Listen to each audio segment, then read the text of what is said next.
வேத பாடசாலை நிகழ்ச்சிக்கு உங்களை அன்புடன் அழைக்கிறோம். வேதம் அரிய வேதம் என் தேவன் தந்தது. வேதம் அரிய வேதம் என் தேவன் தந்தது. உன்னை மாற்றும் புதிதாக்கும் உயர் நோக்கம் கொண்டது.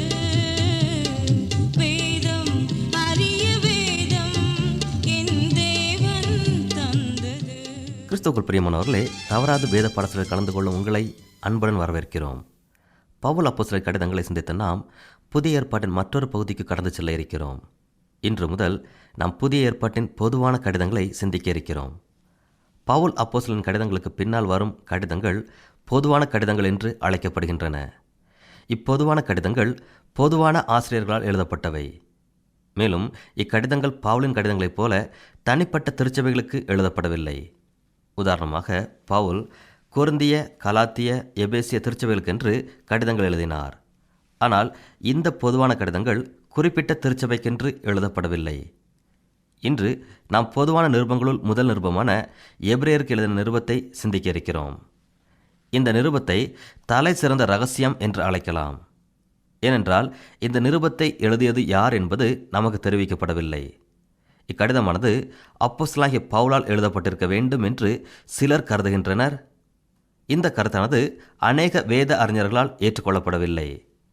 ஏனென்றால் பவுலின் மற்ற கடிதங்களின் முதல் வசனத்தில் பவுலின் பெயர் இடம்பெற்றிருக்கும். ஆனால் இங்கே அந்த அம்சம் காணப்படவில்லை. அந்த காலத்து முறையின்படி கடிதம் எழுதுபவர்கள் தங்களின் பெயரை கடிதத்தின் ஆரம்பத்திலேயே தெரிவிப்பார்கள். ஏனென்றால் அந்த காலத்திலே கடிதங்கள் தோல் சுருள்களால் எழுதப்பட்டது. ஆகவே கடிதம் எழுதியவர் யார் என்பதை அறிய தோல் சுருளை கடைசி வரை பிரிக்க தேவையில்லை. தோல் சுருளின் ஆரம்பத்திலே கடிதம் எழுதுபவரின் பெயர் இருக்கும். இந்த வழக்கத்தின்படி எபிரேய நிருபத்தை நாம் படிக்கும்போது இக்கடிதத்தை எழுதியவர் யார் என்பது தெளிவற்றதாக இருக்கிறது. இந்த கடிதத்தில் காணப்படுகிற மற்றொரு சிக்கலான விஷயம் என்னவென்றால், இந்த புத்தகத்தின் இலக்கிய நயம் தெளிவின்றி காணப்படுகிறது. மற்ற கடிதங்களைப் போன்று இதிலே வாழ்த்துரைகள் காணப்படவில்லை. இந்த நிருபத்தின் ஆரம்ப வசனங்களை நாம் வாசித்தால் இக்கருத்து நமக்கு தெளிவாகிவிடும். எபிரேயர் 1 அதிகாரம் முதல் 2 வசனங்கள்.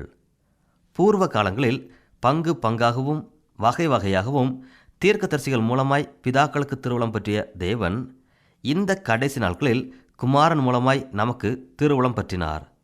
இவரை சர்வத்துக்கும் சுதந்திரவாளியாக நியமித்தார். இவரை கொண்டு உலகங்களையும் உண்டாக்கினார். இவ்விதமாக ஆரம்ப வசனங்கள் எவ்வித வாழ்த்துறையும் இன்றி காணப்படுகிறது. மேலும் இக்கடிதம் யாருக்காக எழுதப்பட்டது என்பதும் தெளிவான நிலையில் இல்லை. ஆனால் அநேகர் இக்கடிதம் யூத விசுவாசிகளுக்கு எழுதப்பட்டது என்று நம்புகிறார்கள். யூத விசுவாசிகள் என்றால் யார்? இயேசுவை மேசியா என்று அறிக்கை செய்து அவரை ஏற்றுக்கொண்ட யூதர்களே யூத விசுவாசிகள். அநேக யூதர்கள் இயேசுவை கிறிஸ்து என்று அறிக்கை செய்ய மாட்டார்கள். ஆனால் அவரை மேசியா என்று அறிக்கை செய்த மக்களுக்காக இந்த புத்தகம் எழுதப்பட்டது. இந்த புத்தகம் எழுதப்பட்ட யூதர்கள் மிகவும் துன்பப்படுத்தப்பட்ட சூழ்நிலையில் இருந்தார்கள். துன்பப்படுத்தப்படும் சூழ்நிலையில் இருந்த இந்த யூத கூட்டத்தில் சிலர் தங்கள் ரட்சிப்பை குறித்து நம்பிக்கை அற்றவர்களாக இருந்தார்கள். மேலும் சிலர் இயேசுவை ஏற்றுக்கொண்டார்கள். ஆனால் இயேசுவை மேசியா என்பதை ஒத்துக்கொள்ள முடியாமல் அர்ப்பணமின்றி காணப்பட்டார்கள். இவ்விதமான சூழ்நிலையில் இருந்த மக்களுக்கு இந்த நிருபம் எழுதப்பட்டது. யூத மக்களின் சூழ்நிலையை அறிந்த நாம் அந்த யூத மக்கள் எங்கு இருந்தார்கள் என்பதை அறிய வேண்டும். சில வேத அறிஞர்கள் எருசலேம் யூதேயா பகுதிகளில் மிகவும் துன்பப்படுத்தப்பட்ட யூத விசுவாசிகளுக்கே இக்கடிதம் எழுதப்பட்டது என்று கூறுகிறார்கள். இவ்விதம் துன்பப்படுத்தப்பட்ட மக்களுக்காகவே பவுல் பல இடங்களுக்கு சென்று பண உதவி திரட்டினார் என்றும் கூறுகின்றார்கள். ஆனால் வேறு சிலர் அந்தியோகியா பட்டணத்தில் இருந்த யூத விசுவாசிகளுக்கு இக்கடிதம் எழுதப்பட்டது என்கிறார்கள். எருசலேம் பகுதிகளில் துன்புறுத்தப்பட்ட போது அங்கிருந்த யூத விசுவாசிகள் அந்தியோகியாவில் வந்து தஞ்சம் புகுந்தனர். அவர்கள் வந்த சமயத்தில் அந்தியோகியாவிலும் மிகுந்த உபத்திரவம் ஏற்பட்டது. இப்படிப்பட்ட நிலையில் அந்தியோகாவில் இருந்த மக்களுக்கு இக்கடிதம் எழுதப்பட்டது என்று கருதுகிறார்கள். ஆனால் மற்றொரு சாரர் இக்கடிதம் ரோம் நகரில் உள்ள யூத விசுவாசிகளுக்கு எழுதப்பட்டது என்று கூறுகிறார்கள். இவ்விதம் எந்த இடத்தில் இருந்த யூத விசுவாசிகளுக்கு இந்த நிருபம் எழுதப்பட்டது என்ற சரியான விளக்கம் இல்லை. மேலும் பவுல் இக்கடிதத்தை எழுதியிருக்க முடியாது என்பதற்கான காரணங்களை நாம் சிந்திப்போம். மனமாற்றம் அடைந்த போதகரான பவுல் எபிரேய மொழியை நன்கு அறிந்திருந்தார். ஆகவே தம்முடைய கடிதங்களில் பழைய ஏற்பாட்டு வசனங்களை எபிரேய மொழி நடையில் குறிப்பிட்டிருக்கிறார். பவுலின் காலத்திற்கு முன்பே எபிரேய மொழியில் இருந்த பழைய ஏற்பாடானது கிரேக்கத்தில் மொழிபெயர்க்கப்பட்டது. ஆக பவுலின் காலத்தில் பழைய ஏற்பாட்டின் 2 மொழிபெயர்ப்புகள் நடைமுறையில் இருந்தது. ஒன்று எபிரேய பழைய ஏற்பாடு, மற்றொன்று கிரேக்க பழைய ஏற்பாடு. பவுல் தம்முடைய கடிதங்களிலே பழைய ஏற்பாட்டு காரியங்களை குறிப்பிடும்போது எபிரேய பழைய ஏற்பாட்டையே சார்ந்திருந்தார். ஆனால் எபிரேயருக்கு எழுதின நிருபத்தை எழுதிய ஆசிரியர் கிரேக்க பழைய ஏற்பாட்டை பயன்படுத்தியுள்ளார். கிரேக்க மொழியில் மொழிபெயர்க்கப்பட்ட வசனங்களே இந்த நிருபத்தில் குறிப்பிடப்பட்டுள்ளது. இந்த கருத்தின் அடிப்படையிலே எபிரேய நிருபத்தை எழுதியவர் கிரேக்க மனிதராக இருந்திருக்க வேண்டும், அல்லது கிரேக்க கலாச்சாரத்தை நன்கு அறிந்து அக்கலாச்சாரத்தோடு ஒத்து வாழ்ந்த யூதனாக இருக்க வேண்டும் என்று கூறுகிறார்கள். மேலும் பவுலின் கடிதங்களில் உள்ள இலக்கண குறிப்புகளுக்கும் எபிரேய நிருபத்தில் பயன்படுத்தப்பட்டுள்ள இலக்கண குறிப்பிற்கும் அநேக வேறுபாடுகள் உள்ளன. ஆகவே எபிரேய நிருபத்தை பவுல் எழுதியிருக்க முடியாது என்று அறிஞர்கள் கூறுகிறார்கள். மேலும் பவுலின் ஆசிரியத்துவத்தை மறுப்பதற்கான மற்றொரு காரணம், எபிரேய நிருபத்தை எழுதியவர் பவுலைப் போல இறையியல் சிந்தனையில் தேறினவராக இருக்க முடியாது. பவுல் மிக பெரிய மேதை. அவர் வாழ்ந்த காலத்தில் அவரை மக்கள் ஒரு சிறந்த அறிவாளியாக கருதினார்கள். பழைய ஏற்பாட்டை நன்கு கற்று அறிந்திருந்தார். அப்படிப்பட்ட ஒருவர் இக்கடிதத்தை எழுதியிருக்க முடியாது. ஏனென்றால் இந்த நிருபத்தை எழுதிய ஆசிரியர் வனாந்தரத்தில் இருந்த ஆசரிப்பு கூடாரத்தை பற்றி பேசும்போது ஆசரிப்பு கூடாரத்தினுள் இருந்த பொருட்களை சரியான முறையில் வரிசைப்படுத்தி கூறவில்லை. பவுல் இந்நூலின் ஆசிரியராக இருந்திருப்பாரேயானால் இவ்விதமாக கூறியிருக்க மாட்டார். இதே போன்ற கருத்துக்களை அப்போலோவிடம் இருந்து எதிர்பார்க்கலாம். இவர் பவுலை போன்று எபிரேய பழைய ஏற்பாட்டை கற்கவில்லை. வேறு சிலர் இந்நிருபத்தை பர்னபா எழுதியிருக்கலாம் அல்லது மருத்துவரான லூக்கா எழுதியிருக்கலாம் என்று கூறுகின்றனர். எபிரேயர் நிருபம் விசுவாசத்திற்கு மிகவும் முக்கியத்துவம் கொடுக்கக்கூடியதாக இருக்கிறது. விசுவாசம் என்ற வார்த்தை பவுலின் இறையியல் சிந்தனையில் முதன்மையான இடத்தையும் பெறுகிறது. இந்த அடிப்படையில் பார்த்தாலும் பவுல் இந்த நிருபத்தை எழுதியிருக்க முடியாது. ஏனென்றால் பவுல் விசுவாசத்தினால் நீதிமானாதலை பற்றி வலியுறுத்தி கூறக்கூடியவர். இந்த முக்கியத்துவம் இங்கே காணப்படவில்லை. ரோமருக்கு எழுதிய நிருபத்திலும் கலாத்தியருக்கு எழுதின நிருபத்திலும் விசுவாசத்தினால் நீதிமானாதலை பற்றி கூறிய பவுல் இந்நிருபத்தை யூதர்களுக்கு எழுதியிருந்தாரேயானால் இங்கேயும் அதே கருத்தை குறிப்பிட்டிருக்க வேண்டும். ஆனால் பவுலின் மேற்கூறிய கருத்து இங்கே கொஞ்சம் கூட வலியுறுத்தப்படவில்லை. இதன் அடிப்படையில் வேத அறிஞர்கள் இப்புத்தகம் பவுல் அப்போஸ்தலனால் எழுதப்படவில்லை என்ற முடிவிற்கு வருகின்றனர். மேலும் வேத அறிஞர்கள் மற்றொரு காரணத்தையும் நமக்கு சுட்டிக்காட்டுகின்றனர். அது பவுல் அப்போஸ்தலன் எபிரேயர் நிருபத்தை எழுதவில்லை என்பதை உறுதிப்படுத்துகிறது. கலாத்தியர் நிருபம் 1ஆம் அதிகாரத்திலே இயேசு கிறிஸ்துவிடம் இருந்து தாம் பெற்ற வெளிப்பாட்டை பவுல் நமக்கு கூறுகிறார். அரபிய வனாந்தரத்திலே உயிர்த்தெழுந்த இயேசு கிறிஸ்துவிடம் இருந்து நேரடியாக கற்றுக்கொண்டவைகளையே தாம் பிரசங்கிப்பதாக பவுல் ஆணித்தரமாக கூறுகிறார். இதை பவுல் தைரியத்தோடு பேசினார். ஆகவே தான் பவுல் கலாத்தியர் 1ஆம் அதிகாரம் 20ஆம் வசனத்திலே நான் உங்களுக்கு எழுதுகிற இவைகள் பொய்யல்லவென்று தேவனுக்கு முன்பாக நிச்சயமாய் சொல்லுகிறேன் என்கிறார். ஆக பவுல் எழுதிய பிரசங்கித்த அனைத்து காரியங்களையும் தேவனிடத்திலிருந்து நேரடியாக பெற்றுக்கொண்டார். ஆனால் எபிரேயர் நிருபத்தை எழுதியவர் நமக்கு சொல்லுகிற காரியம் என்ன தெரியுமா? முதலாவது கர்த்தர் மூலமாய் அறிவிக்கப்பட்டு பின்பு அவரிடத்தில் கேட்டவர்களாலே நமக்கு உறுதியாக்கப்பட்ட எவ்வளவு பெரிதான ரட்சிப்பை குறித்து நாம் கவலையற்றிருப்போமானால் தண்டனைக்கு எப்படி தப்பித்துக் கொள்வோம் என்று கூறுகிறார். இங்கே ஒரு வாக்கியத்தை நாம் தெளிவாக ஆராய வேண்டும். அவரிடத்தில் கேட்டவர்களாலே நமக்கு உறுதியாக்கப்பட்ட. ஆக இங்கே நமக்கு என்ற வார்த்தை ஆசிரியரையும் சேர்த்து கூறுகிறது. இதன் மூலம் நாம் அறிந்து கொள்ள வேண்டிய காரியம் என்னவென்றால், ஆசிரியர் நிகழ்ச்சிகளை கண்ணால் காணவில்லை, நிகழ்ச்சிகளை மற்றவர் மூலம் கேள்விப்பட்டிருக்கிறார். அதனால் இந்நூலின் ஆசிரியர் பவுல் அப்போஸ்தலனாக இருக்க முடியாது. ஏனென்றால் அவர் யாவற்றையும் நேரடியாக கிறிஸ்துவனிடமிருந்து பெற்றார், மற்ற நபர்களிடமிருந்து பெறவில்லை. அவரிடத்தில் கேட்டவர்களாலே நமக்கு உறுதியாக்கப்பட்ட என்ற வாக்கியமானது லூக்கா நற்செய்தி நூலின் ஆரம்ப வார்த்தைகளுக்கு தொடர்புடையதாய் காணப்படுகிறது. ஆகவே சில வேதறிஞர்கள் இந்த எபிரேய நிருபமானது லூக்காவால் எழுதப்பட்டிருக்க வேண்டும் என்று கூறுகின்றனர். ஏனென்றால் இந்நூலை எழுதியவர் சுவிசேஷத்தில் குறிப்பிடப்பட்டுள்ள ஆரம்ப சம்பவங்களை நேரடியாக பார்க்கவில்லை, மற்றவர்கள் மூலமாகவே கேள்விப்பட்டு அறிந்து கொண்டார். பவுல் அப்போஸ்தலனைப் போல இந்நூலை எழுதிய ஆசிரியர் தாம் இயேசு கிறிஸ்துவை தம் கண்களால் பார்த்ததாகவும் அவரால் போதிக்கப்பட்டதாகவும் எந்த இடத்திலும் கூறவில்லை. ஆகவே இந்நூலை எழுதியவர் பவுல் அப்போஸ்தலனாக இருக்க முடியாது என்று கூறுகிறார்கள். ஆனால் சில வேதறிஞர்கள் பவுல் வேண்டுமென்றே தம் பெயரை குறிப்பிடாமல் இக்கடிதத்தை எழுதினார் என்கிறார்கள். ஏனென்றால் பவுல் என்ற வார்த்தையை பார்த்ததும் அநேக யூதர்கள் இந்த புத்தகத்தை அல்லது கடிதத்தை வாசிக்க மாட்டார்கள் என்ற எண்ணம் இருந்தது. அநேக யூதர்கள் பவுலை வெறுத்தார்கள். பவுல் என்ற பெயரை பார்த்ததும் கோபம் அடையக்கூடியவர்களாக இருந்தார்கள். அதனால் வேண்டுமென்றே பவுல் தம்முடைய பெயரை இங்கே குறிப்பிடாமல் இந்த கடிதத்தை எழுதினார் என்று கூறுகிறார்கள். இவர்களின் கருத்து புத்தகத்தின் பொருளடக்கத்தின் அடிப்படையில் ஏற்றுக்கொள்ளப்படவில்லை. ஏனென்றால் இக்கடிதம் துன்பப்படுத்தப்பட்ட யூத விசுவாசிகளுக்கு எழுதப்பட்டது.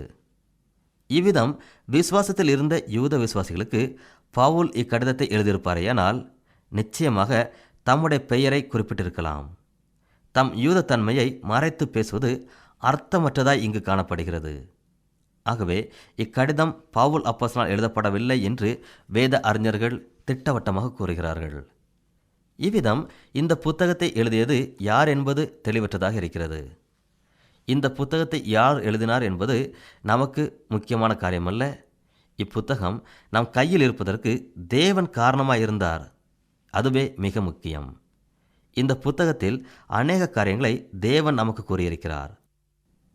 இந்த புத்தகத்தை நாம் படிக்கும்போது ஒரு காரியத்தை நம்மால் காண முடியும். அதாவது பழைய ஏற்பாட்டில் தேவனால் மனிதர்கள் மூலம் பேசப்பட்ட காரியங்களை குறிப்பிடும்போது இந்த நூலின் ஆசிரியர் பேசிய மனிதர்களின் பெயரை குறிப்பிடாமல் அந்த மனிதர்கள் பேச காரணமாக இருந்த தேவனையே ஒவ்வொரு பழைய ஏற்பாட்டின் வசனத்திற்கு முன்பும் குறிப்பிடுகிறார். ஆகவே இந்த புத்தகத்தின் மனித ஆசிரியரை முக்கியப்படுத்தி பார்க்காமல் தேவனை முக்கியப்படுத்தி பார்ப்போம். தேவன் இந்த புத்தகத்தின் மூலமாக நம்முடைய வாழ்க்கைக்கு போதிக்கும் காரியங்களை முக்கியப்படுத்துவோம். நம் வாழ்க்கைக்கு இப்புத்தகம் கூறும் உண்மையை ஆராய்வோம். நாம் ஏற்கனவே கற்றுக்கொண்டபடி இந்த புத்தகம் ஒரு தலை சிறந்த புத்தகமாக எண்ணப்படுகிறது. அநேக ரகசியங்களை வெளிப்படுத்தக்கூடியதாக இருக்கிறது. ரோமருக்கு எழுதிய நிருபத்தைப் போல எபிரேய நிருபத்திலும் ஆரம்பம் முதல் முடிவு வரை விவாதங்கள் காணப்படுகிறது. ரோமர் நிருபம் விசுவாசத்தினால் நீதிமானாக்கப்படுதல் பற்றிய உண்மைகளை நமக்கு எடுத்து கூறியது. ஆகவே இந்நிருபத்தை இறையியல் ஆய்வு கட்டுரை என்று அழைக்கிறார்கள். இதேபோல எபிரேய நிருபம் இயேசு கிறிஸ்துவை பற்றிய இறையியல் ஆய்வு கட்டுரையாக இருக்கிறது. அன்பானவர்களே, எபிரேய நிருபத்தில் இயேசு கிறிஸ்துவை இறையியல் அடிப்படையில் சிந்திப்போம். ஏனென்றால் இப்புத்தகம் இயேசு கிறிஸ்துவை பழைய ஏற்பாட்டில் முன்னுரைக்கப்பட்ட மேசியாவாக விவரித்து கூறுகிறது. இயேசு கிறிஸ்து பழைய ஏற்பாட்டில் முன்னுரைக்கப்பட்டவர். புதிய ஏற்பாட்டின் காலத்திலே தம்மை மாம்சத்திலே வெளிப்படுத்தினவர் என்ற கருத்திற்கு இந்த புத்தகத்தில் முக்கியத்துவம் கொடுக்கப்பட்டுள்ளது. எபிரேய நிருபத்தின் முன்னுரையை கற்றுக்கொண்ட நாம் இந்த நிருபத்தின் பொருளடக்கத்தை சிந்திப்போம். இந்த புத்தகத்தை நாம் வாசிப்போமானால் இந்த புத்தகத்தின் மைய கருத்தும் அதன் செய்தியும் இயேசு கிறிஸ்துவை சார்ந்ததாக இருப்பதை நாம் அறிந்து கொள்ள முடியும்.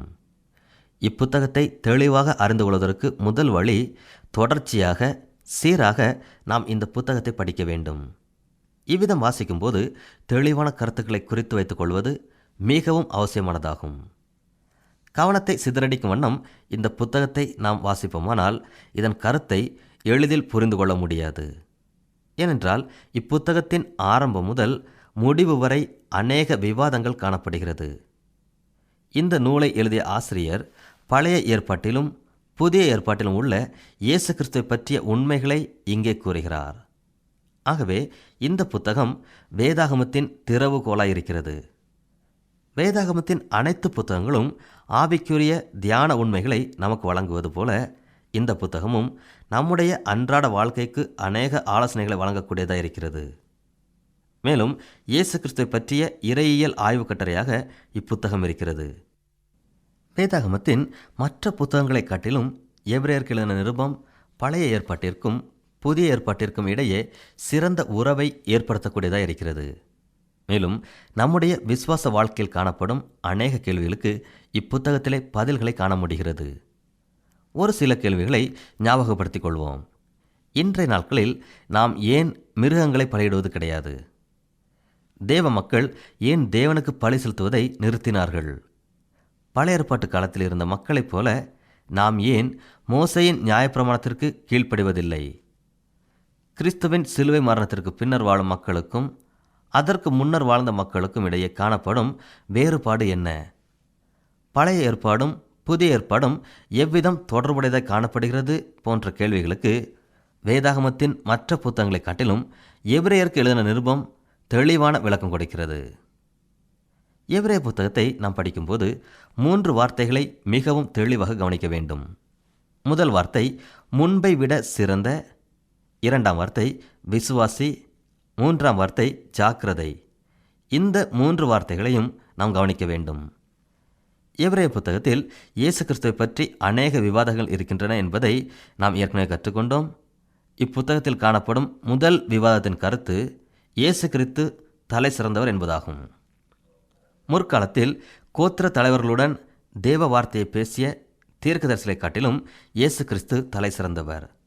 ஆகவே தான் கடைசி காலத்தில் தேவன் தம்முடைய குமாரனாகிய இயேசு கிறிஸ்து மூலமாய் பேசினார்.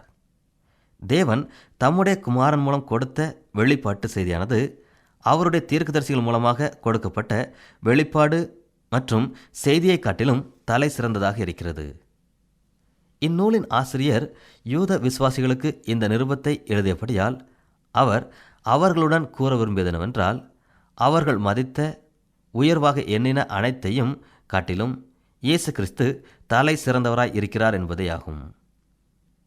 யூத மக்கள் தீர்க்கதரிசிகள் மேல் அளவுக்கு அதிகமான நம்பிக்கை வைத்திருந்தார்கள். அவர்கள் மீது அதிக மதிப்பு வைத்திருந்தார்கள்.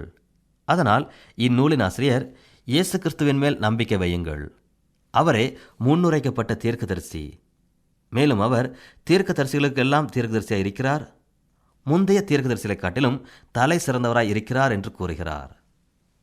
ஏனென்றால் முந்தைய தீர்க்கதரிசிகளின் செய்தியை காட்டிலும் அவர்களுடைய வெளிப்பாட்டை காட்டிலும் இயேசு கிறிஸ்துவின் செய்தியும் வெளிப்பாடும் தலை சிறந்தது என்று கூறுகிறார். இப்புத்தகத்தின் முதல் 2 அதிகாரங்களில் இயேசு கிறிஸ்து தூதர்களை காட்டிலும் சிறந்தவர் என்று இந்நூலின் ஆசிரியர் கூறுகிறார். பரிசேயர்களைப் போன்ற பாரம்பரிய வைராக்கியமுள்ள யூதர்கள் தேவதூதர்கள் மேல் நம்பிக்கை வைத்தார்கள். அவர்கள் இயற்கைக்கு அப்பாற்பட்ட அனைத்து காரியத்தையும் விசுவாசித்தார்கள். ஆனால் யூதர்களான சதுசேயர்கள் இயற்கைக்கு அப்பாற்பட்ட காரியங்களில் நம்பிக்கை வைக்கவில்லை. பரிசேயர்களோ தேவதூதர்கள் இருப்பதை நம்பினார்கள். இவ்விதமான நம்பிக்கை கொண்டிருந்த வைராக்கியமுள்ள யூதர்களுக்கு இந்நூலின் ஆசிரியர் கூறுகிற காரியம் என்னவென்றால், இயேசு கிறிஸ்து தேவதூதர்களை காட்டிலும் சிறந்தவர் என்பதே ஆகும். அவர் எவ்விதம் தேவதூதர்களை காட்டிலும் சிறந்தவராக இருக்கிறார் என்பதை இந்நூலின் ஆசிரியர் முதல் 2 அதிகாரங்களில் நமக்கு கூறுகிறார். இயேசு கிறிஸ்து தேவதூதர்களை காட்டிலும் சிறந்தவர் என்று கூறியதன் காரணமாக இந்நூலின் ஆசிரியர் தேவதூதர்கள் வாழும் தன்மையை இந்நூலில் விளக்கி கூறவில்லை. தேவதூதர்களை காட்டிலும் சிறந்தவர் இயேசு கிறிஸ்து என்ற விவாதத்தை எடுத்து கூறிய இந்நூலின் ஆசிரியர் அடுத்ததாக இயேசு கிறிஸ்து மோசேயை காட்டிலும் சிறந்தவர் என்பதை எடுத்து கூறுகிறார். மோசேயின் காலத்தில் வாழ்ந்த யூத மக்கள் போல இந்த புத்தகம் எழுதப்பட்ட காலத்திலும் யூத மக்கள் மோசேயை மிகவும் உயர்வாக எண்ணினார்கள். ஆகவே மோசேயை காட்டிலும் இயேசுவிடம் இருந்த உயர்ந்த தன்மைகளை இந்த நூலின் ஆசிரியர் இங்கே கூறுகிறார். ஒரு வீடானது மிகுந்த மதிப்புடையதாக இருக்கும். ஆனால் அந்த வீட்டின் மதிப்பை காட்டிலும் அந்த வீட்டை சிரமப்பட்டு கட்டியவருக்கு அதிக மதிப்பு உண்டு. இதே போல எபிரேய தேசத்தை கட்டி எழுப்பியவர் மோசே. ஆகவே யூதர்கள் மோசேக்கு மிகவும் அதிகமான மதிப்பை கொடுத்தார்கள். ஆனால் அவர்களுடைய கண்களுக்கு ஒரு உண்மை மறைந்து போயிற்று. அதெனவென்றால் குமாரனாகிய இயேசு கிறிஸ்து அந்த வீட்டிலே வாசம் பண்ணினார். வீட்டை கட்டினவரை காட்டிலும் வீட்டில் தங்கும் குமாரனே சிறந்தவராக கருதப்படுவார். ஆகவே இங்கே மோசே கட்டின வீட்டில் இயேசு வாசம் பண்ணுகிறவராக இருக்கிறார். அதனால் மோசேயை காட்டிலும் இயேசு சிறந்தவராக இருக்கிறார் என்று இந்த ஆசிரியர் கூறுகிறார். மோசேயை காட்டிலும் இயேசு சிறந்தவர் என்று குறிப்பிட்ட ஆசிரியர் அடுத்ததாக மோசேக்கு பின்வந்த யோசுவாவை காட்டிலும் சிறந்தவர் என்றும் கூறினார். யூத மக்கள் யோசுவாவை மிகவும் உயர்வாக எண்ணினார்கள். ஏனென்றால் யோசுவா இஸ்ரவேல் மக்களை வாக்குத்தத்தம் செய்யப்பட்ட கானான் தேசத்திற்குள் அழைத்து சென்று நல்ல இளைப்பாறுதலை கொடுத்தார். அப்படிப்பட்ட ஒரு தலைவரை காட்டிலும் இயேசு கிறிஸ்து சிறந்தவர் ஏனென்றால் யோசுவா கொடுத்த இளைப்பாறுதலை காட்டிலும் இயேசு கிறிஸ்து சிறந்த இளைப்பாறுதலை கொடுத்தார் என்று இந்நூலின் ஆசிரியர் கூறுகிறார்.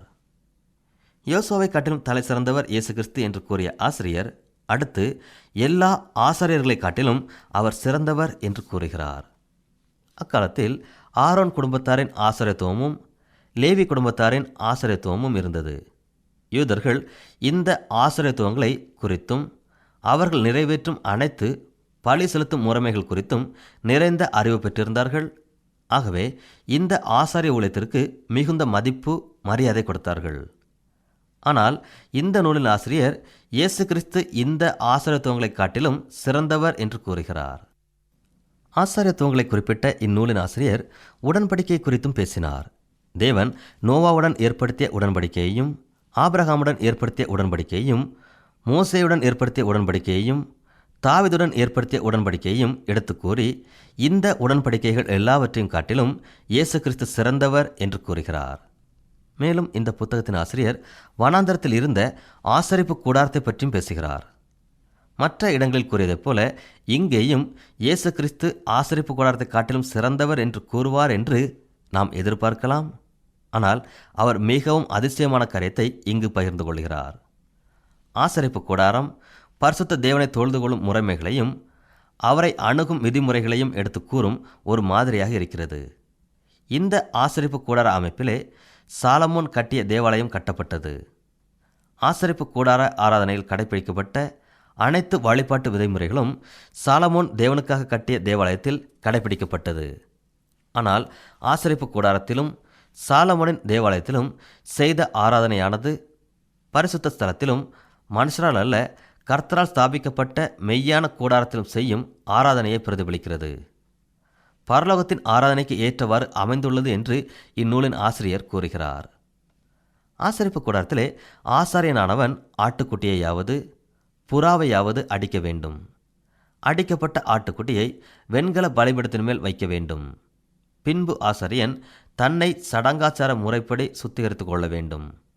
பின்பு அவன் பரிசுத்த ஸ்தலத்தினுள் செல்ல வேண்டும். அங்கே ஆசாரியனுடைய இடது புறத்தில் குத்து விளக்கும், அவனுடைய வலது பக்கத்தில் மேஜையுடன் கூடிய சமூகத்து அப்பங்களும் இருக்கும். ஆசாரியன் குத்து விளக்குக்கு அருகே சென்று தேவன் பாவியாகிய மனுஷரிடத்தில் கொடுத்த அவருடைய வார்த்தைக்காக அவன் நன்றி சொல்ல வேண்டும். அதன் பின்பு தேவ சமூகத்து அப்பம் வைத்திருக்கும் மேசையின் அருகே சென்று பாவியாகிய மனுஷர்களுக்கு தேவன் தினம் கொடுக்கும் உணவிற்காக நன்றி சொல்ல வேண்டும். அதன் பின்பு ஆசாரியன் தூப கலசம் இருக்கும் இடத்திற்கு சென்று ஆசரிப்பு கூடாரத்திற்கு வெளியே பாவத்தோடு நின்று கொண்டிருக்கும் மக்களுக்காக மன்றாட்டு ஜெபம் செய்ய வேண்டும். வருடத்திற்கு ஒரு முறை பிரதான ஆசாரியன் மகா பரிசுத்த ஸ்தலத்திற்குள் போக வேண்டும். மற்றவர்கள் எல்லாரும் ஆசரிப்பு கூடாரத்திற்கு வெளியே நிற்க வேண்டும். பிரதான ஆசாரியன் மகா பரிசுத்த ஸ்தலத்தினுள் செல்லும்போது அடிக்கப்பட்ட மிருகத்தின் இரத்தத்தை எடுத்து சென்று அனைத்து மக்களின் பாவங்களுக்காக அந்த இரத்தத்தை தெளிக்க வேண்டும். பிரதான ஆசாரியனின் இச்செயலை குறித்து எபிரேயர் நிருபத்தை எழுதியவர் சொல்கிறது என்னவென்றால், இயேசு கிறிஸ்து சிலுவையிலே மரிக்கும்போது இதே மாதிரியான காரியங்கள் பரலோகத்தில் நிறைவேற்றப்பட்டது. இயேசு கிறிஸ்து சிலுவையில் மரிக்கும்போது அவரே மகா பிரதான ஆசிரியராக இருந்து உலகத்தில் உள்ள பாவத்திற்காகவும் பாவிகளுக்காகவும் பரிந்து பேசினார். மேலும் கிறிஸ்துவானவர் மகா பிரதான ஆசிரியராய் வெளிப்பட்டு மனித கையினால் செய்யப்பட்ட ஆசரிப்பு கூடாரத்தில் உள்ள மகா பரிசுத்த ஸ்தலத்திற்குள் செல்லாமல் பரலோகத்தில் இருக்கிற ஆசரிப்பு கூடாரத்தின் மகா பரிசுத்த ஸ்தலத்திற்குள் சென்று உலக மக்களின் அனைத்து பாவங்களுக்காகவும் பரிந்து பேசினார். அவர் இவ்விதம் பரிந்து பேசின போது மிருகத்தின் இரத்தத்தை பலியாக செலுத்தாமல் உலக மக்கள் அனைவருக்கும் நிரந்தரமான மீட்பு கிடைக்கும்படிக்கு தம்முடைய இரத்தத்தையே சிந்தினார். கிறிஸ்துவானவர் நம்முடைய மகா பிரதான ஆசிரியராக மாறின பின்பு இரத்தத்தை பலியாக செலுத்த தேவையில்லை. இந்த உலகத்தில் உள்ள மக்களின் பாவங்களுக்காக மிருகங்களை பலி செலுத்த தேவையில்லை. இயேசு கிறிஸ்து தம்முடைய சொந்த இரத்தத்தை சிந்தி தம்மையே பலியாக ஒப்பு கொடுத்தார். மிருகங்கள் பலியிடப்படும் இடத்தில் இயேசு கிறிஸ்து பலியாக மாறி பாவத்திற்காக இரத்தம் சிந்திவிட்டார். இனிமேல் ஆசாரியர்கள் மூலமாக செய்யப்படும் பலிகள் தேவையற்றது. இப்படிப்பட்ட உண்மைகளை எபிரேயர் நூல் விளக்கி கூறுகிறது. இந்த உண்மைகளின் மூலம் இந்த நூலின் ஆசிரியர் நமக்கு கூறுகிற காரியம் என்னவென்றால், வனாந்திரத்தில் இருந்த ஆசரிப்பு கூடாரத்தை காட்டிலும் இயேசு கிறிஸ்து சிறந்தவராயிருக்கிறார். சாலமோன் கட்டிய தேவாலயத்தை காட்டிலும் இயேசு கிறிஸ்து சிறந்தவராயிருக்கிறார். ஏனென்றால் ஆசரிப்பு கூடாரத்திலேயும் சாலமோன் கட்டிய தேவாலயத்திலேயும் செய்யப்பட்ட அனைத்து காரியங்களையும் இயேசு நிரந்தரமாக நிறைவேற்றிவிட்டார். இவ்விதமாக இயேசு கிறிஸ்துவின் சிறப்பு தன்மைகளை இந்த புத்தகம் நமக்கு விளக்கி கூறுகிறது. இப்படிப்பட்ட சிறப்பு தன்மைகளை அறிய வேண்டுமென்றால் நாம் மிகவும் கவனத்தோடு எபிரேய நிருபத்தை படிக்க வேண்டும். தேவ ஆவியானவர் நம்முடன் பேசுவதற்கு அனுமதி கொடுக்க வேண்டும். இந்த நூலில் அநேக தியான உண்மைகள் காணப்படுகிறது. அறிவுபூர்வமான காரியங்களை கற்றுக்கொள்ளும் நோக்கத்தோடு இந்த புத்தகத்தை நாம் வாசிப்போமானால் ஆவிக்குரிய உண்மைகளை தவற விட்டு விடுவோம். அநேகர் இந்த அனுபவத்தினுள் சென்று இருக்கிறார்கள். ஆகவே நாம் தியான சிந்தையுடன் இந்த புத்தகத்தை கற்றுக்கொள்வோம். அன்பானவர்களே, ஒரு சமயம் சில கிரேக்கர்கள் பிலிப்பு, அந்திரேயா என்பவரிடம் வந்து நாங்கள் இயேசுவை பார்க்க வேண்டும் என்று சொன்னார்கள். இயேசுவை காண வேண்டும் என்ற நோக்கத்தோடு ஜெப சிந்தையோடு எபிரேயர் புத்தகத்தை படிப்போம். மோசேயை காட்டிலும், யோசுவாவை காட்டிலும், தாவீதை காட்டிலும் சிறந்த, நமக்காக தம்மையே தியாக பலியாக ஒப்பு கொடுத்த இயேசுவை கண்டு கொள்வோம்.